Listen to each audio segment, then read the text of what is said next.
What did we find at today's Broadway flea market? One of my favorites of the day that I found was the script for Once Upon a Mattress, but the thing is this wasn't commercially available. It was rental only. Same thing with this copy of The Me Nobody Knows, is these were both never meant to be commercially available. They're rentals, they were only ever owned by their licensing companies. I like the wording here, this book is rented and remains the property of Samuel French. Sorry, Samuel French. If a real guy named Samuel French is like, hey, this is actually mine, it's like, that's fair, okay, you win. I'm really excited about Once Upon a Mattress. This is one of my favorite shows. One of the only musicals of the 1950s with a female composer. Is a delightful show. The sheet music for the song On a Clear Day You Can See Forever. This is one of my favorite poster designs, and this one has more of a shimmer, much neater than a copy I've got, and I think it would be really beautiful to frame. Frank Verlizzo's book of poster art, he did the designs for The Lion King and Sweeney Todd and Sunday in the Park with George. I've been a fan for a long time, but now I'm gonna learn a lot more. The libretto for Maybe Happy Ending. This version only went out to Tony voters. I hope that it gets a commercially available printing because so many musicals don't end up with that commercial print. A book signed by Ethan Morton. This is my favorite era of musical theater, the 1960s. This looks like it came from the drama bookshop. This is a sticker they used to use a lot. I always say no playbills and then I'm like, I better buy some playbills. No No Nanette starring Ann B. Davis, Alice from the Brady Bunch. And this artwork was by Hilary Knight, best known for Eloise. No No Nanette changed how Broadway revivals work, so I like having anything that can document that specific production. Tonight at 8:30 with Gertrude Lawrence. We talked about the curtain times at 8:30 versus 7:30 versus 8 versus all the time variations that have happened since. This was one of my examples there. And I like that the painting here is the same one of Gertrude Lawrence as the one that ended up on her memoirs, which I had in my collection.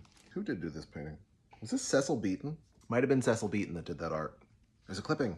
Oh no, someone clipped from Variety the review of this production. Business has been spotty for tonight at 8:30. Boston being particularly weak. No, hopefully we can catch it soon. Hopefully we haven't missed it. And then, one of my all-time favorites, On the Town. This is from the original run. It had moved theaters by this point, but there's still Betty Comden, Adolph Green, and Sono Asato there. Oh, we've got On the Town.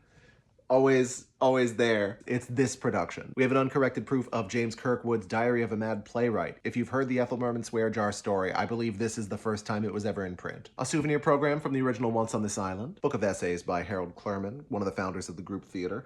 And he inscribed this book. And last, this is a pin from the Broadway production of The Boy from Oz. Rachel snagged this for me. Saw the original run in one of my favorite Broadway seasons ever. Fell in love with Peter Allen. I probably still know how to play every one of those songs on piano. This is so special to me. And that's it. Dot, what did you find at the Flea? Oh no, the Flea. She can't be seen at all here. She's so bundled.